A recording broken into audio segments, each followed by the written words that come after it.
बहुत बहुत स्वागत है आप सबों का आपके अपने YouTube चैनल शिक्षा विद आयुष में।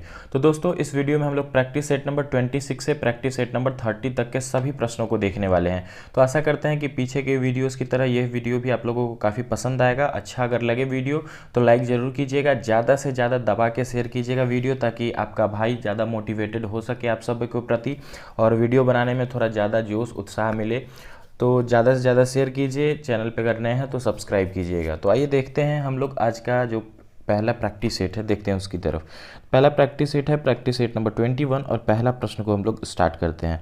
देखते हैं पहला प्रश्न है, कर्मयोद्धा ग्रंथ निम्नलिखित में से किसके जीवन पर लिखा गया है। तो काफ़ी फेमस बुक है, अभी कई बार पूछा भी गया है विभिन्न एग्जामों में। तो पूछा जा रहा है कर्मयोद्धा ग्रंथ के बारे में। तो देखिए कर्मयोद्धा ग्रंथ जो है यह आपका नरेंद्र मोदी के जीवन चरित्र पर आधारित है और इसका जो है विमोचन अगर पूछा जाए कि किसके द्वारा विमोचन किया गया था, तो अमित शाह जी के द्वारा। ठीक है, किसके द्वारा? अमित शाह जी के द्वारा विमोचन किया गया था इसका।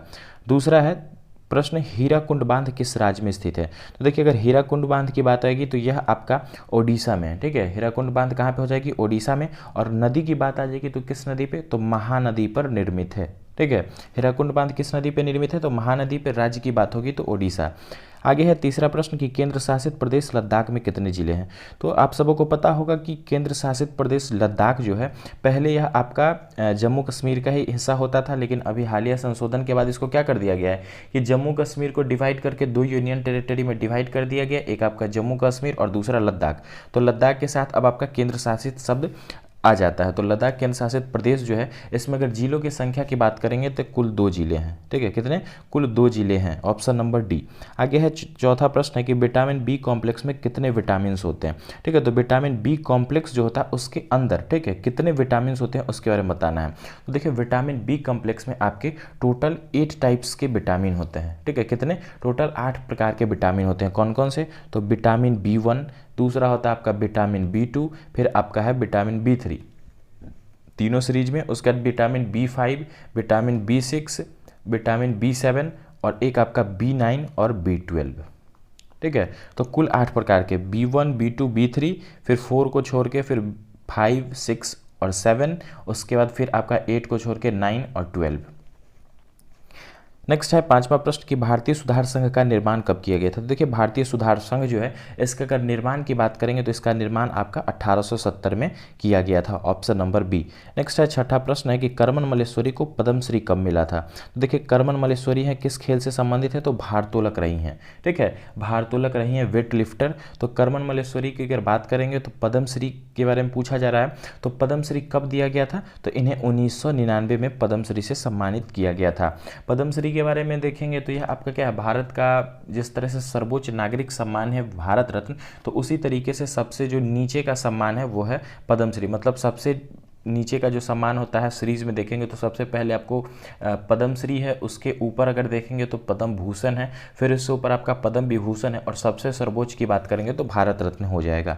नेक्स्ट है सातवां प्रश्न है कि निम्नलिखित में से जी का मान, ठीक है, निम्नलिखित में से जी का मान क्या है। जी का अर्थ पृथ्वी की गुरुत्वाकर्षण शक्ति के कारण उत्पन्न त्वरण है। तो जी का मान काफ़ी आसान है और साइंस का प्रश्न है तो ध्यान दीजिएगा, ग्रुप डी में इस तरह के प्रश्न पूछे जाते हैं। तो जी की मान की बात करेंगे क्या हो जाएगा, 9.8 मीटर प्रति सेकंड स्क्वायर। ठीक है, क्या हो जाएगा, 9.8 मीटर प्रति सेकंड स्क्वायर। नेक्स्ट है आठवां प्रश्न कि भारत के राष्ट्रपति भवन का निर्माण किस वर्ष पूरा हुआ था। तो भारत के जो राष्ट्रपति भवन है उसके निर्माण की बात पूछा जा रहा है कि किस वर्ष पूरा हुआ। तो निर्माण पूरा जो हुआ था वह आपका 1929 में हुआ था। एक प्रश्न यहाँ से और पूछा भी जाता है कि राष्ट्रपति भवन का डिजाइन किसके द्वारा तैयार किया गया था। तो सर एडविन लुटिनियस। ठीक है, सर एडविन लुटिनियस करके उनका नाम है, लुटिनियस। तो अगर पूछा जाए कब निर्माण पूरा हुआ तो 1929 में। और वास्तुकार या फिर पूछा जाए कि इन आर्किटेक्ट कौन थे इसके, तो हो जाएंगे आपके कौन, एडविन लुटिनियस। पढ़ेंगे अगले प्रश्न की तरफ। 9वां नंबर प्रश्न है कि तांबे का परमाणु क्रमांक क्या है। तो देखिए तांबा जो है कॉपर, उसके बारे में पूछा जा रहा है परमाणु क्रमांक क्या है। तो इसका परमाणु क्रमांक हो जाता है 29। ठीक है, कितना हो जाता है, 29 हो जाता है। तो आसानी से ये सभी प्रश्न आपको याद रखना है, कम से कम 1 से लेकर 30 तक के जो भी आपके एलिमेंट हैं उनको आप लोग एटॉमिक नंबर से याद कर लीजिए। जैसे आपका अगर 21 से देखते हैं तो आपका क्या हो जाएगा, स्कैंडियम हो जाएगा, टिटेनियम हो जाएगा, वैनेडियम है, क्रोमियम है, मैग्नीज, आयरन, कोबाल्ट, निकल, कॉपर और जिंक। काफ़ी आसान है, 1 से 2 बार इस टर्म को आप लोग पूरा से दोहराइएगा तो आसानी तरीके से याद हो जाएगा। क्या है, फिर से देख लेते हैं एक बार। स्कैंडियम है, 21 से मैं बता रहा हूँ, ठीक है। Scandium, titanium, vanadium, chromium, manganese, iron, cobalt, निकल, कॉपर, जिंक, इस तरह से। तो आपका कॉपर कितने पे आ रहा है, तो 29 पे आ रहा है। 10वां प्रश्न है, एन एरा ऑफ डार्कनेस नामक पुस्तक किसके द्वारा लिखी गई। तो काफ़ी चर्चित पुस्तक है और इसके जो लेखक है वो भी काफ़ी चर्चित व्यक्ति हैं, काफ़ी चर्चित नाम है। तो an era of darkness, why I am Hindu, ये दोनों बुक जो है सो शशि थरूर जी के द्वारा लिखी गई है। तो एन एरा ऑफ डार्कनेस हो या वाई आई एम हिंदू, दोनों अभी जो है सो देख कह सकते हैं थोड़ा सा हाईलाइटेड प्रश्न है। ये दोनों बुक कई बार अभी पूछे गए हैं। तो एन एरा ऑफ डार्कनेस के लेखक कौन हो जाएंगे, शशि थरूर। नेक्स्ट है 11वां प्रश्न है कि भारत ने किस देश के साथ पंचशील संधि पर हस्ताक्षर किए थे।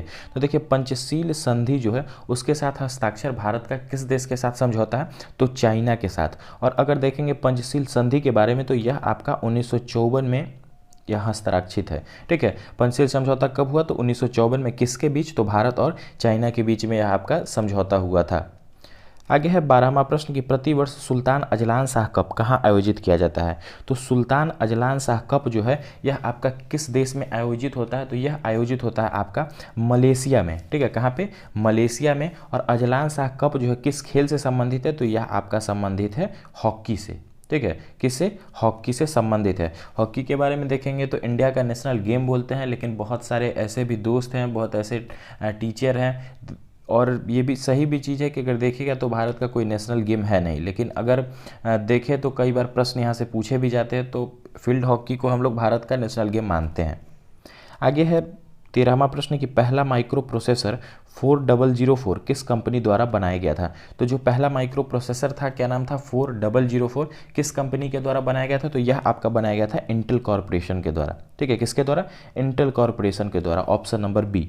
नेक्स्ट है 14वां प्रश्न कि प्रिंटिंग के पहले पेज का पूर्वालोकन, ठीक है, प्रिंटिंग से पहले पेज का पूर्वालोकन करने के लिए किस शॉर्टकट कुंजी का उपयोग किया जाता है। तो किस शॉर्टकट कुंजी का उपयोग करते हैं हम लोग, तो Ctrl+F2, ठीक है, Ctrl+F2 का यूज़ किया जाता है। नेक्स्ट है 15वां प्रश्न कि 2008 में पुलेला गोपीचंद बैडमिंटन अकादमी की स्थापना कहाँ की गई थी, ठीक है। तो 2008 में किसकी, कौन सी अकादमी है, तो पुलेला गोपीचंद बैडमिंटन अकादमी। इसकी स्थापना कहाँ पे हुई थी, तो इसकी स्थापना आपका किया गया था हैदराबाद में। खास करके पुलेला गोपीचंद के बारे में देखेंगे तो ये काफ़ी प्रख्यात बैडमिंटन खिलाड़ी हैं, भारतीय खिलाड़ी रह चुके हैं, और इन्होंने आपका क्या किया, 2008 में पुलेला गोपीचंद बैडमिंटन अकादमी की स्थापना की। कहाँ पे, तो हैदराबाद में।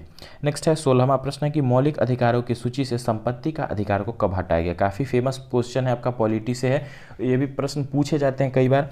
तो मौलिक अधिकारों की सूची में जो है आपका पहले क्या था कि कुल देखेंगे तो 7 आपके टर्म थे, ठीक है। अभी क्या किया गया है कि अभी नहीं, मतलब पहले ही हुआ 44वें संविधान संशोधन के अंतर्गत जो सो इसको हटाया गया था।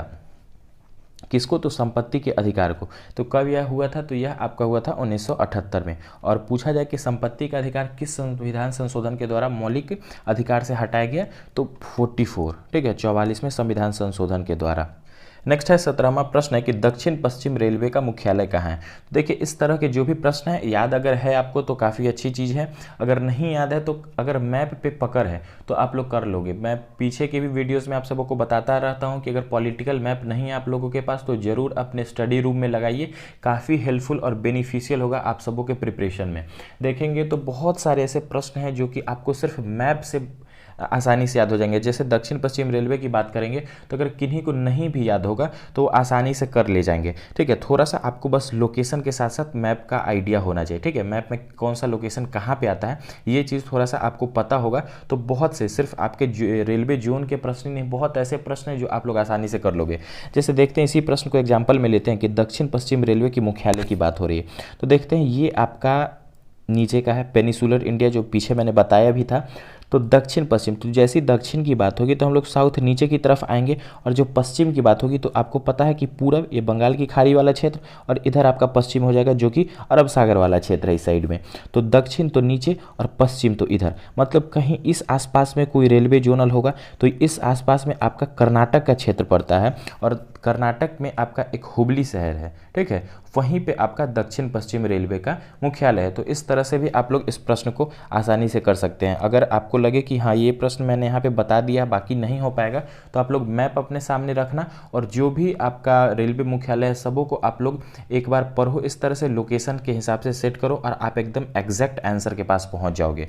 तो ये था आपका एक छोटा सा डिस्कशन कह सकते हैं। जो भी अच्छा लगे तो इसको फॉलो कीजिएगा, नहीं लगे तो कोई बात नहीं, आप लोग याद भी कर सकते हैं इसको, या फिर कोई ट्रिक से आप लोग याद किए हैं तो वो भी सही है। जैसे आपको आसानी हो आप लोग उस हिसाब से कर सकते हैं। मुझे ये चीज़ें सही लगती है तो मैं आप सबों के साथ शेयर किया। आगे है 18वां प्रश्न कि पाल राजवंश का संस्थापक कौन था। शायद पीछे की वीडियो में भी यह प्रश्न आपका आ गया था। तो पाल राजवंश के संस्थापक की अगर बात करेंगे तो उसके संस्थापक आपके हो जाएंगे गोपाल, ठीक है। पाल वंशीय गोपाल जो थे किस वंश के राजवंश के संस्थापक थे, तो पाल राजवंश के संस्थापक। साथ ही एक आपका यहाँ पे नाम दिख रहा होगा धर्मपाल। तो धर्मपाल से रिलेटेड एक प्रश्न आता है विक्रमशिला विश्वविद्यालय को लेके। विक्रमशिला विश्वविद्यालय की स्थापना किसके द्वारा की गई थी, तो पाल वंशीय शासक धर्मपाल के द्वारा इसकी स्थापना की गई थी। ऑप्शन नंबर यहाँ पे सी सही है, ठीक है, संस्थापक पूछे गए हैं।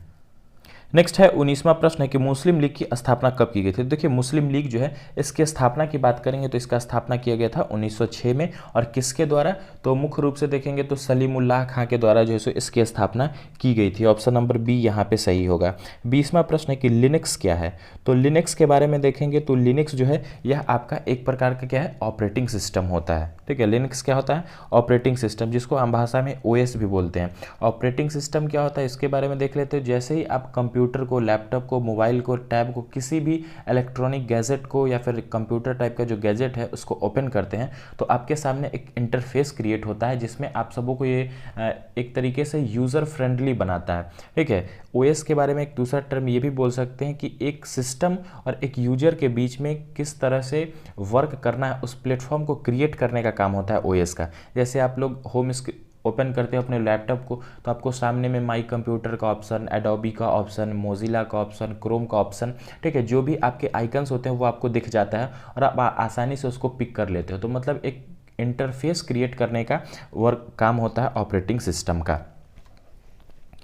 नेक्स्ट है दूसरा प्रैक्टिस सेट है आज का, प्रैक्टिस सेट नंबर 27। तो देखते हैं क्या है पहला प्रश्न।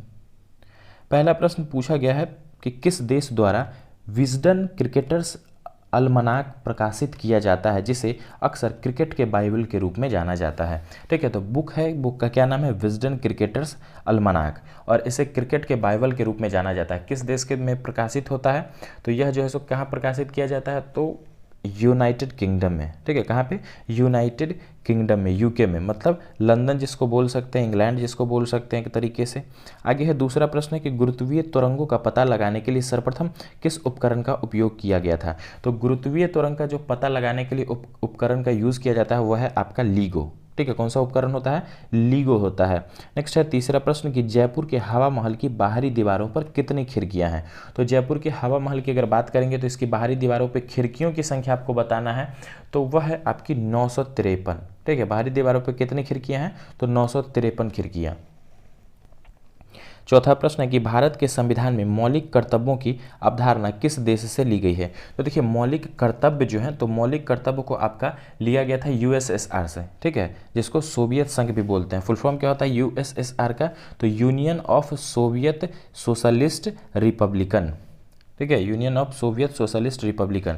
तो यूएसएसआर, या फिर इसको अगर ऑप्शन में यूएसएसआर नहीं दिखे, रसिया दिखे, रूस दिखे, तो आप लोग उसको भी पिक कर सकते हैं, ठीक है। तो मौलिक कर्तव्य की अवधारणा कहाँ से ली गई है, तो यूएसएसआर ऑप्शन में है तो ठीक है, नहीं तो रूस या रसिया ज़्यादातर ऑप्शन में देखने को मिलेगा। बाकी अगर मौलिक कर्तव्य तो हो गया आपका। अगर देखेंगे मौलिक अधिकार के बारे में, तो मौलिक अधिकार आपका कहाँ से लिया गया है, तो यूनाइटेड स्टेट्स ऑफ अमेरिका से। आगे है पांचवा प्रश्न है कि खसावा, ठीक है, खसाबा दादा साहेब जादव किस खेल से संबंधित है। तो खसासा दादा साहेब जादव जो है यह आपके संबंधित है किस खेल से, तो कुश्ती से। Option number D. नेक्स्ट है छठा प्रश्न कि किस भारतीय शहर में 11वां परमाणु ऊर्जा सम्मेलन NEC 2019 आयोजित किया जाएगा। तो किस शहर में यह आयोजित किया गया था, तो यह आपका आयोजित किया गया था नई दिल्ली में, ठीक है। कहाँ पे, नई दिल्ली में आयोजित किया गया था। Option number C. आगे है सातवां प्रश्न है कि इब्राहिम लोदी दिल्ली का सुल्तान कब बना था। तो देखिए इब्राहिम लोदी के बारे में देखेंगे तो यह आपका लोदी वंश का सबसे आखिरी शासक था, और इब्राहिम लोदी से जुड़ा एक पानीपत वाला भी प्रश्न आता है। तो पहले हम लोग देख लेते हैं कि दिल्ली का सुल्तान बना था कब। तो इब्राहिम लोदी की अगर बात करेंगे तो यह जो है सो आपका 1517 में दिल्ली का सुल्तान बना था, ठीक है। और लोदी वंश के अगर देखते हैं तो लोदी वंश जो है सो आपका 1451 में अस्तित्व में आया था और 1526 में बाबर से हार के बाद, पानीपत के प्रथम युद्ध में हार के बाद आपका लोदी वंश के साथ साथ पूरी दिल्ली सल्तनत जो थी वो खत्म हो गई थी और 1526 में ये आपका क्या हो गया था, मुगल साम्राज्य जो है सो भारत पे काबिज हो गया था।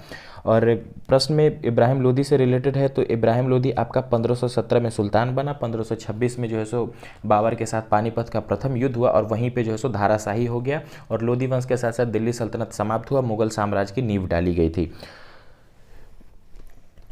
लोदी वंश का अगर टाइम पीरियड बता दिया मैंने 1451 से 1526। मुख्य रूप से देखेंगे तो लोदी वंश में संस्थापक आपके बहलोल लोदी हो जाएंगे। दूसरे नंबर में जो आए थे वो थे आपके सिकंदर शाह लोदी। सिकंदर लोदी से भी प्रश्न पूछे जाते हैं। तो एक प्रश्न ज़्यादातर पूछा जाता है जो कि है आपका कि सिकंदर लोदी ने आगरा शहर की स्थापना की थी किस वर्ष में, तो 1504 में। और तीसरे शासक आपके इब्राहिम लोदी आते हैं। हाँ, इब्राहिम लोदी से एक प्रश्न ये भी पूछा जा सकता है कि लोदी वंश को अगर हटाते हैं, सिर्फ अगर पूछा जाए कि दिल्ली सल्तनत का आखिरी शासक कौन था, तो वह आपका इब्राहिम लोदी हो सकता है। नेक्स्ट है आपका 8वां प्रश्न कि भारत के मुख्य चुनाव आयुक्त का कार्यकाल कितने समय का होता है। तो देखिए, मुख्य चुनाव आयुक्त जो होते हैं उनके कार्यकाल से पूछा गया। देखते हैं, पहला ऑप्शन है कि 6 वर्ष या 65 वर्ष की आयु तक, जो भी पहले हो, तो पहला ऑप्शन ही आपको सही दिख रहा है। मुख्य चुनाव आयुक्त जो होते हैं उनके कार्यकाल की अवधि कितनी होती है, तो या तो पूरा 6 वर्ष का कार्यकाल पूरा करे या फिर अगर मतलब कि मानते हैं कि अगर 2021 में कोई मुख्य चुनाव आयुक्त बने हैं और 2024 में उनका 65 वर्ष आयु पूर्ण हो जाता है तो उसी वक्त क्या हो जाएंगे, वह उनका कार्यकाल समाप्त हो जाएगा।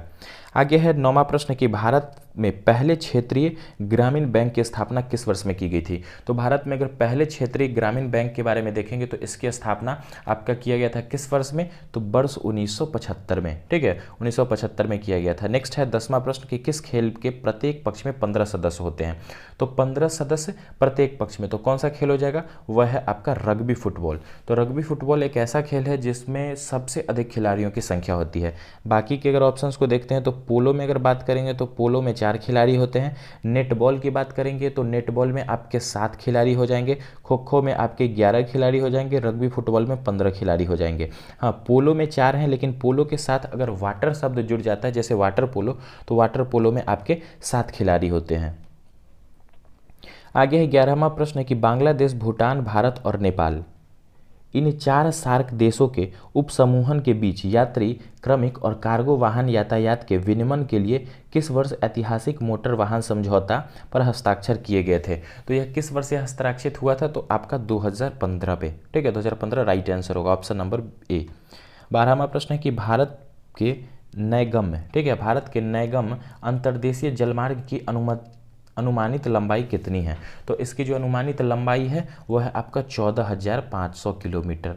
नेक्स्ट है 13वां प्रश्न कि माइक्रोसॉफ्ट ऑफिस 2016 में डिज़ाइन टैब खोलने के लिए किस शॉर्टकट की का उपयोग किया जाता है, किसमें, तो माइक्रोसॉफ्ट ऑफिस 2016 वाले में, ठीक है। तो उसमें आपका उपयोग किया जाता है डिज़ाइन टैब को खोलने के लिए जो शॉर्टकट की होता है वह है आपका Alt+G, ठीक है। क्या होता है, Alt+G होता है, ऑप्शन नंबर ए। नेक्स्ट है आपका 14वां प्रश्न कि पहले राष्ट्रमंडल खेलों का आयोजन कब किया गया था। तो देखिए, पहला जो कॉमनवेल्थ था इसका आयोजन आपका किया गया था 1930 में। कहाँ पे, तो कनाडा के हैमिल्टन में, ठीक है। पहला राष्ट्रमंडल खेल कब आयोजित हुआ, तो 1930 में। और कब तो 1930 में। जगह स्थान ये थी आपका हैमिल्टन, कनाडा। राष्ट्रमंडल खेलों में कॉमनवेल्थ गेम्स जो होता है इसके एक समूह होते हैं राष्ट्रमंडल देशों का। तो राष्ट्रमंडल देश के बारे में मैंने पीछे भी डिस्कस किया था, फिर से बता देता हूँ कि राष्ट्रमंडल देश ज़्यादातर लोग को पता होगा, जिन्हें नहीं पता हो तो वो लोग इस जानकारी को ले सकते हैं, जिन्हें पता हो तो भाई बहुत बहुत शुक्रिया आप सबों का। तो राष्ट्रमंडल जो होता है एक सदस्य होता है ऐसे देशों का जो किसी न किसी तरीके से किसी समय में आपके यूनाइटेड किंगडम के साथ, या तो यूनाइटेड किंगडम उनके ऊपर रूल करती थी या किसी तरीके से उनके संबंध खास करके थे। तो उन सभी देशों का जो है सो एक तरीके से बोल सकते हैं कॉमनवेल्थ कंट्री हैं वो सभी। आगे है 15वां प्रश्न कि अटल भूजल योजना डैश से संबंधित है। तो अटल भूजल योजना जो है यह आपका किससे संबंधित है, तो भूजल से, ठीक है, किससे संबंधित है, भूजल से संबंधित है। नेक्स्ट है 16वां प्रश्न है कि तिब्बत में परिवहन के तौर पर निम्नलिखित में से किस जानवर का उपयोग किया जाता है। तो तिब्बत में परिवहन के लिए किस जानवर का उपयोग किया जाता है, तो वहाँ पे आपका यूज़ किया जाता है याक का, ठीक है, किसका, याक का यूज किया जाता है। पहाड़ी वाला क्षेत्र है तो वहाँ पे आपका जो है सो, जैसे अब अगर आप लोग इंडिया में ही देखोगे तो आपका जो पहाड़ी वाला क्षेत्र है, जैसे केदारनाथ जाओ या फिर आप वैष्णो देवी जाओगे तो वहाँ पे भी आपका देखोगे तो याक जो होता है, जिसको खच्चर बोलते हैं, उसका उपयोग आज भी किया जाता है पहाड़ों पे इंसानों को ले जाने के लिए भी, और साथ साथ ज़्यादातर उपयोग आपका होता है किसी भी यातायात में जो आपका सामान मालवाहक के रूप में उसका ज़्यादा यूज़ किया जाता है। आगे है 17वां प्रश्न कि निजाम सागर बांध निम्नलिखित में से किस राज्य में स्थित है। तो निजाम सागर बांध काफ़ी आसान है, कहाँ पे हो जाएगा, तो तेलंगाना में। निजामों का जो राज्य था वहीं पे हो जाएगा। पहले तो आंध्र प्रदेश तेलंगाना एक था, लेकिन अभी अलग हो चुका है, ठीक है। तो निजाम सागर बांध कहाँ पे हो जाएगा, तो तेलंगाना में। किस राज्य में स्थित है, तेलंगाना में स्थित है। 18वां प्रश्न है कि धिस्सा किस राज्य की आधिकारिक लोक नृत्य है। तो धिस्सा के बारे में देखेंगे तो यह आपका किस राज्य का आधिकारिक लोक नृत्य है, तो यह जो है सो आपका आंध्र प्रदेश का, ठीक है, आंध्र प्रदेश का आधिकारिक लोक नृत्य है। नेक्स्ट है 19वां प्रश्न, निम्नलिखित में से कौन सा संभारिक युग्म का एक उदाहरण है। तो संभारिक युग्म के उदाहरण के बारे में देखेंगे तो वह है आपका कैल्शियम और आर्गन, ठीक है, कौन सा हो जाएगा, कैल्शियम और argon, option number B. Next है 20वां प्रश्न, निम्नलिखित में से किस योजना के तहत भारत सरकार ने लघु इकाइयों के विकास और पुनर्वित्त संबंधी गतिविधियों के लिए एक नई संस्था की स्थापना की है। तो वह कौन सा हो जाएगा, वह है आपका प्रधानमंत्री मुद्रा योजना, ठीक है, प्रधानमंत्री मुद्रा योजना, ऑप्शन नंबर बी। आगे है आपका प्रैक्टिस सेट नंबर 27। देखते हैं पहला प्रश्न।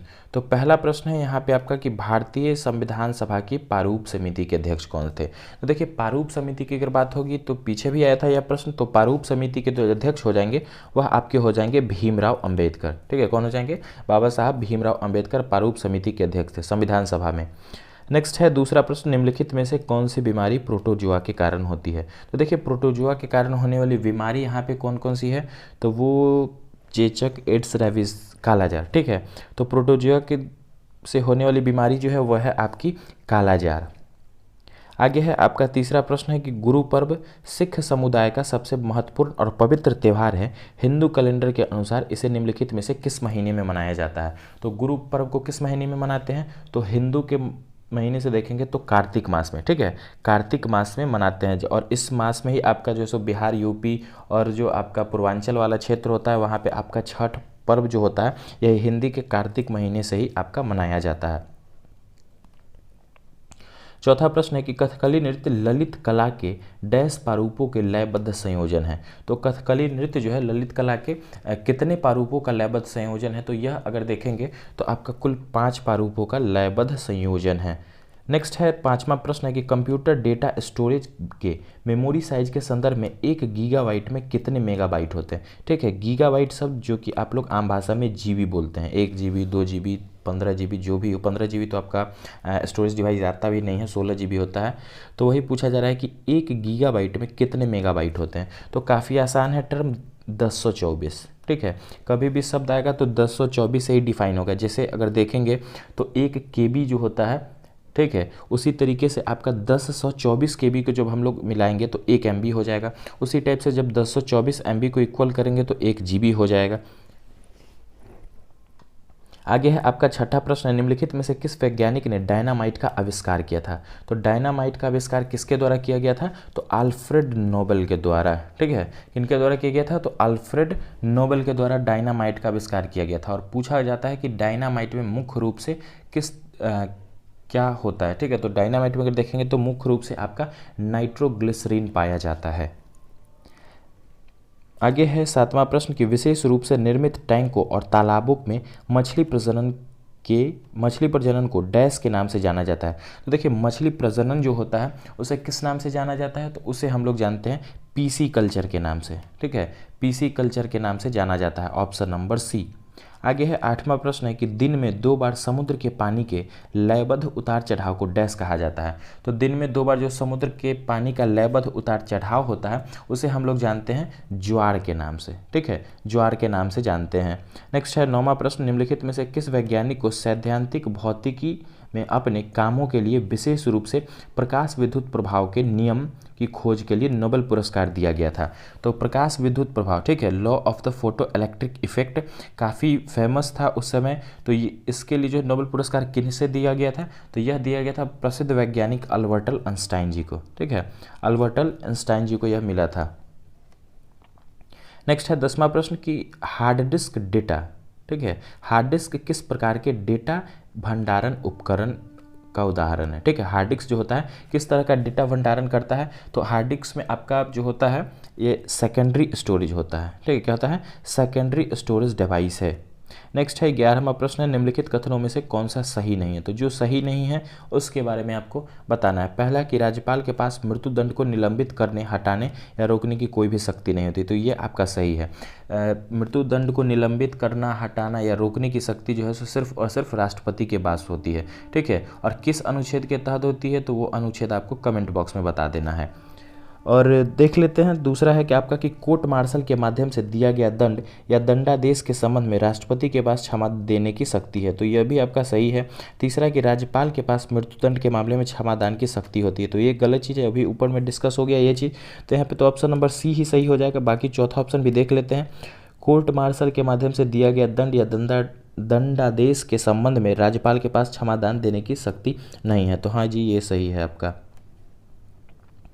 12वां प्रश्न है निम्नलिखित में से किस अनुच्छेद के तहत भारतीय संविधान में वित्तीय आपातकाल का प्रावधान होता है, तो देखिए वित्तीय आपातकाल के बारे में देखेंगे तो वित्तीय आपातकाल का प्रावधान आपका अनुच्छेद 360 के तहत, ठीक है, कितने के तहत, 360 के तहत। 352 जो होता है यह आपका राष्ट्रीय आपात होता है, 356 जो होता है आपका राज्यों में आपात होता है, और 360 जो होता है यह आपका वित्तीय आपात से संबंधित है, तो ऑप्शन नंबर डी यहाँ पे सही होगा।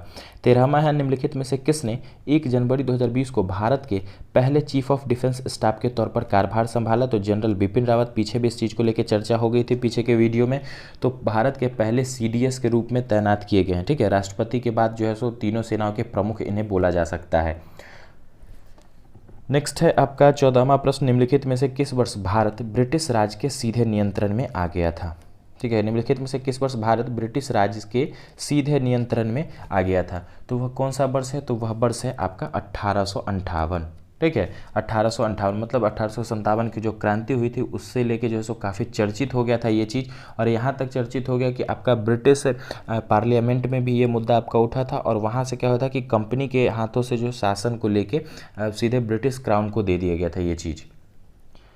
नेक्स्ट है 15वां प्रश्न है कि विश्व में सबसे बड़े यूरेनियम भंडार में से एक माना जाने वाला तुम्मलपल्ली निम्नलिखित में से किस राज्य में स्थित है, तो तुम्मलपल्ली जो यूरेनियम भंडार है यह आपका स्थित है किस राज्य में, तो वह राज्य है आपका आंध्र प्रदेश, ठीक है, किसमें, आंध्र प्रदेश में। नेक्स्ट है भारत में निम्नलिखित में से कौन सी क्रेडिट रेटिंग एजेंसी नहीं है, ठीक है, तो कौन सा है जो ऑप्शन में क्रेडिट रेटिंग एजेंसी नहीं है, तो क्रिसिल की बात करेंगे, क्रेडिट रेटिंग एजेंसी है, RBI आपका क्रेडिट रेटिंग एजेंसी नहीं है, तो ऑप्शन नंबर बी यहाँ पे सही होगा। नेक्स्ट है 17वां प्रश्न विश्व में सबसे बड़ा यूरेनियम उत्पादक देश कौन सा है, तो विश्व की बात हो रही है और सबसे बड़े यूरेनियम उत्पादन में, तो सबसे बड़ा यूरेनियम उत्पादन देश विश्व में हो जाएगा कजाकिस्तान। दूसरा है कि निम्नलिखित में से कौन सी नदी बंगाल की खाड़ी में गिरती है, देख लेते हैं बंगाल की खाड़ी में गिरने वाली नदियाँ कौन सी है, तो सतलज के बारे में देखेंगे तो सतलज आपका ऊपर पंजाब वाले क्षेत्र से निकलती है और आपका कहाँ पे, तो जाके अरब सागर में मिल जाती है। कृष्णा की बात करेंगे तो कृष्णा जो नदी है यह आपका कहाँ पे गिरती है, तो यह आपके बंगाल की खाड़ी में गिरती है ना, और व्यास या रावी और सतलज तीनों जो है सो आपकी देखेंगे तो एक तरीके से अरब सागर में ही चली जाती है, तीनों आपकी ऊपर की मतलब नॉर्थ इंडिया की बोल सकते हैं रिवर है।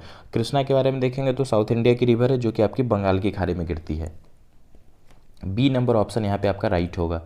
नेक्स्ट है 19वां प्रश्न निम्नलिखित में से किस राज्य के प्रतिनिधि लोकसभा में सबसे अधिक हैं, तो लोकसभा में सबसे अधिक प्रतिनिधि किस राज्य के हो जाएंगे, वो आपके उत्तर प्रदेश के हो जाएंगे। कितने प्रतिनिधि हैं, तो 80, और राज्यसभा में भी सबसे अधिक प्रतिनिधि जो होता है उत्तर प्रदेश से ही आते हैं, कुल 31 प्रतिनिधि होते हैं उत्तर प्रदेश के, ठीक है, और लोकसभा में भी सबसे अधिक 80 प्रतिनिधि होते हैं किस राज्य से, तो उत्तर प्रदेश से होते हैं। आगे है 20वां प्रश्न, भारत के राष्ट्रपति के महाभियोग की प्रक्रिया निम्नलिखित में से किसमें शुरू की जा सकती है। तो देखिए, भारत के राष्ट्रपति पे जो महाभियोग लगाया जाता है, यह प्रक्रिया संसद के दोनों सदनों में शुरू की जा सकती है। ठीक है, उसके मतलब कि कहाँ पे जो है शुरुआत हो सकती है, तो राज्यसभा में भी हो सकता है, लोकसभा में भी हो सकता है। ठीक है, तो संसद के दोनों सदनों में यह शुरू किया जा सकता है, तो ऑप्शन नंबर डी।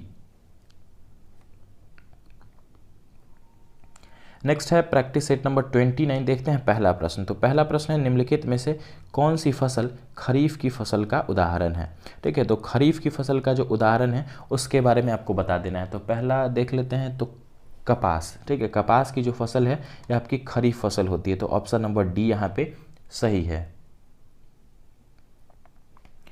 दूसरा है आपका, किस राज्य में कटोक बौद्ध मठ स्थित है। तो देखिए, कटोक बौद्ध मठ जो है ये आपका स्थित है कहाँ पे, तो सिक्किम में हो जाएगा, ऑप्शन नंबर डी। नेक्स्ट है तीसरा प्रश्न कि समान सर्दी और इन्फ्लुएंजा के लिए कौन से सूक्ष्म जीव जिम्मेदार है। तो समान सर्दी हो या इन्फ्लुएंजा हो, उसके लिए कौन सा सूक्ष्म जीव जिम्मेदार होता है, तो वह सूक्ष्म जीव है आपका विषाणु। ठीक है, विषाणु जिसको वायरस बोला जाता है। नेक्स्ट है आपका चौथा प्रश्न, निम्नलिखित में से कौन सा एक इनपुट डिवाइस है जो डिस्प्ले स्क्रीन पर ऑब्जेक्ट का चयन करने के लिए प्रकाश संवेदी डिटेक्टर का उपयोग करता है। ठीक है, प्रकाश संवेदी डिटेक्टर का उपयोग करता है, वह है आपका लाइट पेन। ठीक है, कौन सा हो जाएगा, light pen, option number C. Next है आपका पांचवा प्रश्न, निम्नलिखित में से कौन सी पर्वत श्रृंखला भारत की सबसे पुरानी पर्वत श्रृंखला है। तो सभी दोस्तों को पता होगा, भारत के साथ साथ देखेंगे तो विश्व की जो पुरानी पर्वत श्रृंखला है उसमें भी इनका जो है सो नाम है, और वो पर्वत श्रृंखला कौन सी हो जाएगी, वह है आपकी अरावली चोटी। ठीक है, अरावली की पहाड़ियाँ। और इसके सबसे ऊंची चोटी की बात करेंगे तो अरावली की सबसे ऊंची चोटी जो है उसे गुरु शिखर के नाम से जानते हैं, जो कि आपका करीबन 1728 मीटर ऊँची है। अरावली के बारे में बताया जाता है कि काफ़ी प्राचीन पहाड़ी है, और जिस वक्त ये अपने मतलब उत्थान के समय में थी तो उस टाइम जो है आपका हिमालय के टाइप का बड़ी पहाड़ियाँ थी ये चीज़, अरावली भी। लेकिन अभी क्या है कि ये एक तरह से देख सकते हैं तो मृत पहाड़ हो चुका है। ठीक है, सबसे ऊंची चोटी है 1728 मीटर के करीब में, गुरु शिखर उसका नाम है। आगे है छठा प्रश्न है कि तेलंगाना किस वर्ष में भारत का 29वां राज्य बना। तो तेलंगाना जो है भारत का 29वां राज्य बना। ठीक है, वर्तमान में 28 राज्य हैं, लेकिन एक वक्त था जब आपका तेलंगाना जो था 29वां राज्य बना था, और वह वर्ष कौन सा था, तो वह वर्ष था आपका 2014। ठीक है, किस वर्ष में, तो 2014 में 29वां राज्य बना। लेकिन अभी हाल ही में क्या कर दिया गया, जम्मू कश्मीर को तोड़ के 2 यूनियन टेरिटरी बनाया गया, जिससे वर्तमान में राज्यों की संख्या आपकी 28 हो गई है। लेकिन तेलंगाना को 29वां राज्य बनने का जो गौरव है प्राप्त, वो आपका रहेगा ही। ठीक है, वर्तमान में 28 राज्य है वो अलग चीज़ है, लेकिन तेलंगाना का जिस वर्ष गठन हुआ था उस वक्त पहले से 28 राज्य थे, तो वह 29वां राज्य बना था। आगे है 7वां नंबर प्रश्न है कि जुलाई 1947 में जब ब्रिटिश संसद द्वारा भारत के लिए स्वतंत्रता विधेयक पारित किया गया था, उस समय ब्रिटेन के प्रधानमंत्री कौन थे। तो देखिए, मतलब ब्रिटेन के प्रधानमंत्री पूछा जा रहा है, एक तरीके से घुमा दिया गया प्रश्न को। आसानी से प्रश्न यह है आसान भाषा में कि भारतीय स्वतंत्रता के समय ब्रिटेन के प्रधानमंत्री कौन थे। तो उस समय जो ब्रिटेन में प्रधानमंत्री थे वो थे आपके लॉर्ड क्लेमेंट एटली। ठीक है, कौन थे, क्लेमेंट एटली थे। नेक्स्ट है आपका 8वां प्रश्न है कि सांभर झील के बारे में निम्नलिखित में से कौन सा कथन सही नहीं है। ठीक है, तो सांभर झील के बारे में कौन सा कथन जो है वह आपका सही नहीं है, मतलब कौन जो कथन गलत है वह बता देना है। देख लेते हैं, यह भारत की सबसे ऊंची झील है, तो ये सही है आपका। दूसरा, इसका निर्माण धूमकेतु के अतिवेग संगठन के कारण हुआ था, यह भी सही है। नेक्स्ट है, यह भारत की सबसे बड़ी अंततः स्थलीय खारे पानी की झील है, ये गलत दिख रहा है। नेक्स्ट है, यह अरब सागर में गिरती है, यह भी सही है। तो ऑप्शन नंबर सी वाला यहाँ पे सही हो जाएगा, जो कि गलत है। 9वां प्रश्न है, निम्नलिखित में से किस गतिविधि को अर्थव्यवस्था के द्वितीय क्षेत्र में एक भाग के रूप में वर्गीकृत किया जा सकता है। ठीक है, तो वह कौन सा क्षेत्र होगा जिसे द्वितीय क्षेत्र में आपका वर्गीकृत किया जाता है, वह है आपका फार्म उपकरण या विनिर्माण, ऑप्शन नंबर सी। आगे है 10वां प्रश्न की दुम्महल। ठीक है, दुम्महल लोक नृत्य किस राज्य या केंद्र शासित प्रदेश से जुड़ा हुआ है। तो दुम्महल लोक नृत्य जो है यह आपका जुड़ा हुआ है जम्मू कश्मीर राज्य से। ठीक है, किसे, जम्मू कश्मीर राज्य से, ऑप्शन नंबर सी। नेक्स्ट है 11वां प्रश्न है, थोड़ा सा आपका ब्लर दिख रहा होगा, शायद PDF बनाने में या फिर जो इमेज लेने में थोड़ा सा दिक्कत हो गया होगा। चलिए, भूकंप तरंगों को जिस उपकरण द्वारा रिकॉर्ड किया जाता है उसे क्या कहते हैं? तो देखिए, भूकंप तरंगों को जिस उपकरण के द्वारा रिकॉर्ड किया जाता है उसको सिस्मोग्राफ बोलते हैं। ठीक है, भूकंप सूचक यंत्र भी बोलते हैं हिंदी में। वैसे जनरली इसको सिस्मोग्राफ के नाम से ही हम लोग जानते हैं। तो ऑप्शन नंबर ए यहाँ पे सही होगा। आगे है 12वां प्रश्न है कि सेंट्रल प्रोसेसिंग यूनिट, ठीक है, सेंट्रल प्रोसेसिंग यूनिट सीपीयू की गति को डैश में मापा जाता है जो सीपीयू साइकिल को दर्शाता है। तो देखिए, सीपीयू की गति जो होती है उसको हम लोग मापते हैं हर्ट्ज में। ठीक है, किसमें? हर्ट्ज में। तो सीपीयू की ही नहीं, सीपीयू के साथ साथ कोई भी प्रोसेसर भी अगर होता है या फिर कोई आपका फ्रीक्वेंसी होता है तो उसको भी हम लोग हर्ट्ज में ही आपका क्या करते हैं, मापते हैं। बाकी गीगाबाइट हो, केबी हो या टीबी हो, तीनों आपके स्टोरेज यूनिट है। नेक्स्ट है 13वां प्रश्न है कि निम्नलिखित में से किस वित्तीय संस्थान का राष्ट्रीयकरण 1949 में किया गया था? तो देखिए, 1949 में राष्ट्रीयकरण, पीछे की वीडियोज मतलब जो पीछे वाला जो वीडियो था आपका 21 से 25 वाला, उसमें भी मैंने इस चीज़ को आपका रिपीट किया था, बताया था। तो आप सबको याद होगा कि 1949 में जो है सो आपका आरबीआई का, रिजर्व बैंक ऑफ इंडिया का राष्ट्रीयकरण किया गया था। स्थापना की बात करेंगे तो 1935 में इसका स्थापना किया गया था। किसका? आरबीआई का। बाकी है 14वां प्रश्न, निम्नलिखित में से वह कौन सी भारत की शीर्ष बैंकिंग संस्था है जो मौद्रिक नीति को नियंत्रित करती है? तो देखिए, मौद्रिक नीति को नियंत्रित करती है, पीछे के भी वीडियो में प्रश्न था, तो वह है आपका भारतीय रिजर्व बैंक। मतलब भारत की जो मौद्रिक नीति होती है उसको बनाती है या फिर नियंत्रित किसके द्वारा किया जाता है? तो आरबीआई के द्वारा। नेक्स्ट है 15वां प्रश्न कि Pablo Picasso, Claude Monet, Salvador Dali, Vincent van Gogh अपने डैश के लिए प्रसिद्ध है। तो ये जो आपके नाम ऊपर में दिख रहे हैं ये सभी किस क्षेत्र में प्रसिद्ध हैं? तो कलाकृति के क्षेत्र में प्रसिद्ध हैं। नेक्स्ट है 16वां प्रश्न कि फसली त्यौहार संक्रांति हिंदू कैलेंडर के माघ महीने में मनाया जाता है और भारत के विभिन्न हिस्सों में इसे अलग अलग नामों से जाना जाता है। इसे गुजरात में क्या कहा जाता है? तो देखिए, इसको गुजरात में आपको हम लोग बोलते हैं उत्तरायण के नाम से। ठीक है, उत्तरायण के नाम से जानते हैं। Option number D.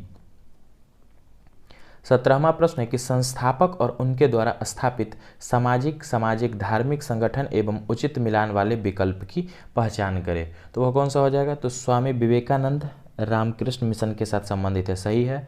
बाकी रामकृष्ण परमहंस गलत है, राजा राम मोहन राय आर्य समाज, ठीक है। ऑप्शन नंबर ए वाला आपका सही है।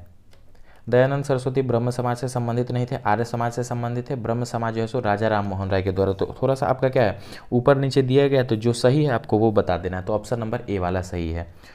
दोस्तों, अगर अच्छा लग रहा होगा वीडियो तो ज़्यादा से ज़्यादा शेयर कीजिएगा। एक वीडियो को बनाने में मुझे 4 से 5 घंटा लग जाता है, ठीक है। तो काफ़ी यहाँ पे जो है सो समय लगता है। आप सबों के लिए मैं इतना कर रहा हूँ, तो आप सबों का भी थोड़ा सा कर्तव्य बनता है कि ज़्यादा से ज़्यादा शेयर कीजिए, ज़्यादा से ज़्यादा लोगों को जोड़िए, ताकि मैं जो आप सबों के लिए कर रहा हूँ इसके बदले रिटर्न में मुझे भी कुछ मिल सके, ठीक है। तो आप लोग को करना बस यही कि लाइक करना है, वीडियो को पूरा एंड तक देखना है। और एंड तक देखने का मतलब ये नहीं कि अगर अच्छी ना लगे तो मत देखिए, आप लोग स्किप करके निकल सकते हैं, कोई फ़र्क नहीं पड़ता। हाँ, अच्छी लगे तभी आप लोग देखिए और ज़्यादा से ज़्यादा लोगों को जोड़िए, परिवार को बड़ा कीजिए, ताकि मोटिवेशन मिले, आगे काम करने में जो है हेल्प मिले और मैं भी थोड़ा सा एनर्जेटिक फील करूँ। बढ़ते हैं, अगला प्रश्न है आपका 18वां नंबर के निम्नलिखित में से किस राज्य केंद्र शासित प्रदेश में आपको एक सींग वाले गेंडे के प्राकृतिक आवास मिलने की अधिक संभावना है? तो देखिए, एक सींग वाले जो गेंडे हैं तो वह आपको कहाँ पे दिखेंगे? असम में ही दिखेंगे। काजीरंगा नेशनल पार्क जो है असम में है। और किस लिए फेमस है? तो आपका एक सींग वाले गेंडे के लिए। अभी हाल ही में जो वहाँ पे जो है सो बाढ़ आ गई थी तो काफ़ी ज़्यादा उथल पुथल हो गया था। 19वां प्रश्न है निम्नलिखित में से उष्मागति, ठीक है, उष्मागतिकी जिसको क्या बोलते हैं? थर्मोडायनामिक्स बोलते हैं। तो वही है उष्मागतिकी, तापमान का एसआई इकाई क्या है? तो थर्मोडायनामिक्स का एसआई यूनिट पूछा जा रहा है, तो उसका एसआई यूनिट क्या हो जाएगा? उसका एसआई यूनिट है आपका केल्विन में, उसको हम लोग मापते हैं। आगे है 20वां प्रश्न, इनमें से किन भारतीय राज्य में सूर्योदय सबसे पहले होता है? ठीक है, सूर्योदय की बात हो रही है, सूर्यास्त की नहीं। तो अगर सूर्योदय की बात हो जाएगी तो वो होगा आपका अरुणाचल प्रदेश, ठीक है। देखिए, काफ़ी आसान है, फिर से मैप वाला चीज़ आ गया। इस तरह से कुछ मैप है, मेरे से छोटा स्क्रीन भी है, बन नहीं पा रहा है यहाँ पे। तो अगर अरुणाचल प्रदेश के बारे में देखेंगे तो आप सबको पता हो कि भारत का सबसे पूर्वी हिस्सा अरुणाचल प्रदेश में ही पड़ता है, ठीक है। जो कि क्या है, वालांगू करके एक जगह है वहीं पे। तो अरुणाचल प्रदेश भारत का सबसे पूर्वी राज्य है और सूरज जो है सो आपका पूरब से निकलता है। तो सबसे पहले जो है सो आपका किस राज्य से इंटर होता है, मतलब सबसे पहले सूर्योदय जो होता है अरुणाचल प्रदेश में इसी वजह से होता है। और सबसे बाद में अगर सूर्यास्त की बात करेंगे, सबसे बाद में कहाँ पे सूर्यास्त होता है, तो वो आपका सबसे वेस्ट में जो स्टेट पड़ता है गुजरात, तो वहाँ पे आपका होता है, ये चीज़ है। तो सबसे मतलब सनसेट की बात करेंगे तो वो आपका कहाँ पे होगा, तो सनसेट जो हो जाएगा आपका वो होगा गुजरात में, और सनराइज़ की बात करेंगे तो वो हो जाएगा आपका अरुणाचल प्रदेश में। आगे है इस वीडियो का आपका लास्ट प्रैक्टिस सेट है। पहला प्रश्न देखते हैं। पहला प्रश्न है कि किस वर्ष लॉर्ड कर्जन ने बंगाल विभाजन का आदेश दिया था। तो बंगाल विभाजन 1905 में किया गया था, किसके द्वारा, लॉर्ड कर्जन के द्वारा। ऑप्शन नंबर ए यहाँ पे सही होगा, सभी दोस्तों को पता भी होगा। दूसरा है कि एसिड अटैक पीड़िता की कहानी पर आधारित फिल्म छपाक निर्माता का नाम बताइए। जिस वक्त फिल्म आया था उस वक्त आपका जो है सो थोड़ा सा काफ़ी चर्चित रहा था। उस वक्त एक और मूवी आई थी तानाजी, ठीक है, मुझे याद है। तो थोड़ा सा दोनों मूवी में आपसी विवाद हो गया था, जेएनयू के मैटर को लेके कुछ ऐसा ही था, मुझे ध्यान में नहीं है। तो छपाक के निर्माता के बारे में पूछा जा रहा है। तो देखिए छपाक की जो निर्माता हैं वो है आपकी मेघना गुलजार, और मुख्य रूप से जो उसमें अभिनेत्री हैं वो हैं आपकी दीपिका पादुकोण। नेक्स्ट है तीसरा प्रश्न है कि भारत में राष्ट्रपिता के रूप में किसे जाना जाता है। तो राष्ट्रपिता के रूप में हम लोग किसे बोलते हैं, ठीक है, फादर ऑफ नेशन किसे बोला जाता है, तो मोहनदास करमचंद गांधी जी को, ठीक है, किसको, मोहनदास करमचंद गांधी को। Option number A.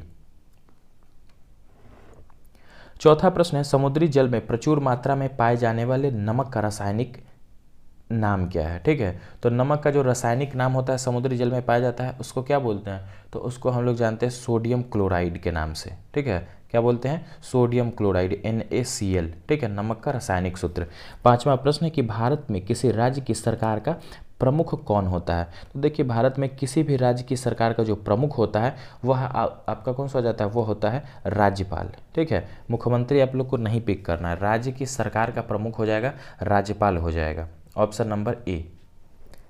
आगे है छठा प्रश्न है कि भारत में मृदा सर्वेक्षण विभाग किस वर्ष में मृदाओं की वैज्ञानिक सर्वेक्षण कराने के लिए स्थापित किया गया था। तो मृदा सर्वेक्षण विभाग जो है किस वर्ष स्थापित हुआ था, तो यह आपका स्थापित हुआ था 1956 में। Option number C. नेक्स्ट है सातवां प्रश्न है कि शर्करा बनाने के लिए पादप कोशिकाओं का कौन सा भाग सूर्य का प्रकाश ग्रहण करता है। तो सूर्य का प्रकाश ग्रहण करता है कौन, तो वो हो जाएगा आपका क्लोरोप्लास्ट, ठीक है, कौन सा हो जाएगा, क्लोरोप्लास्ट। शर्करा बनाने के लिए पादप कोशिका का कौन सा भाग सूर्य का प्रकाश ग्रहण करता है, तो उसको बोला जाता है क्लोरोप्लास्ट, ठीक है। फोटोसिंथेसिस टर्म का यह प्रश्न है। आगे आठवां प्रश्न है कि भारतीय प्रधानमंत्री ने कब देश में खुले में शौच से मुक्त घोषित किया है, ठीक है। तो भारतीय प्रधानमंत्री ने कब देश को खुले से शौच मुक्त घोषित किया, तो इसको आपका घोषित किया था महात्मा गांधी की 150वीं जयंती पर, ठीक है, कब, 150वीं जयंती पर। Option number C. 9वां नंबर प्रश्न है कंप्यूटर के किस यूनिट में कंप्यूटर का मस्तिष्क माना जाता है। तो कंप्यूटर के किस यूनिट को कंप्यूटर का मस्तिष्क बोलते हैं, तो उसको हम लोग बोलते हैं CPU को, ठीक है, सेंट्रल प्रोसेसिंग यूनिट, जिसे ब्रेन ऑफ द कंप्यूटर भी बोला जाता है। NTPC के शुरू के दिनों में यह प्रश्न आए थे, बाकी अभी तो शिफ्ट काफ़ी जो है सो आपका हार्ड चल रहा है। आगे है 10वां प्रश्न है स्वतंत्र भारत के प्रथम शिक्षा मंत्री थे। तो देखिए स्वतंत्र भारत के प्रथम शिक्षा मंत्री की बात हो रही है, तो वह हो जाएंगे आपके मौलाना अबुल कलाम आज़ाद, ठीक है, कौन हो जाएंगे, मौलाना अबुल कलाम आज़ाद स्वतंत्र भारत के प्रथम शिक्षा मंत्री थे। Option number B. नेक्स्ट है स्मृति मंधाना निम्नलिखित में से किस खेल से संबंधित है। तो स्मृति मंधाना काफ़ी चर्चित नाम है, भारतीय महिला क्रिकेट टीम की सदस्य हैं। तो किस खेल से संबंधित है, तो क्रिकेट से संबंधित है। नेक्स्ट है 12वां नंबर प्रश्न है कि प्यादे का उपयोग करते हुए एक बेहतरीन चाल के माध्यम से हिमल गुसाई ने ग्रैंड मास्टर NR बिसाक को मात दी। हम किस खेल की बात कर रहे हैं, तो किस खेल की बात हो रही है, बात हो रही है आपकी शतरंज की, ठीक है, किस खेल की, तो शतरंज की बात हो रही है। Option number C. आगे है भारत के किस भाग में जैन धर्म का दिलवारा मंदिर स्थित है।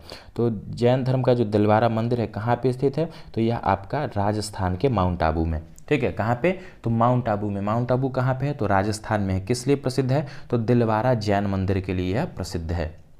आगे है 14वां प्रश्न किसी द्रव्य का pH मान 7 पाया गया, संभवतः यह कौन सा द्रव्य होगा। तो देखिए 7 कौन सा हो जाएगा, तो वह हो जाएगा आपका जल, ठीक है, ना तो अम्लीय ना ही क्षारीय। आगे है आपका 15वां प्रश्न कि तमिलनाडु में कुर्नुकुलम, ठीक है, तमिलनाडु में कुर्नुकुलम परमाणु ऊर्जा संयंत्र डैश के सहयोग से स्थापित किया गया है। तो कुर्नुकुलम परमाणु ऊर्जा संयंत्र जो है यह आपका रूस की मदद से बनाया गया, ऑप्शन नंबर डी। नेक्स्ट है 16वां प्रश्न कि माउंट एवरेस्ट पर चढ़ाई करने के लिए पर्वतारोहियों को डैश जाने की आवश्यकता होती है। तो माउंट एवरेस्ट पर चढ़ाई करने के लिए पर्वतारोहियों को किसकी आवश्यकता होती है, कहाँ जाने की, तो वहाँ पे जो है सो आंसर होगा आपका नेपाल, ऑप्शन नंबर सी।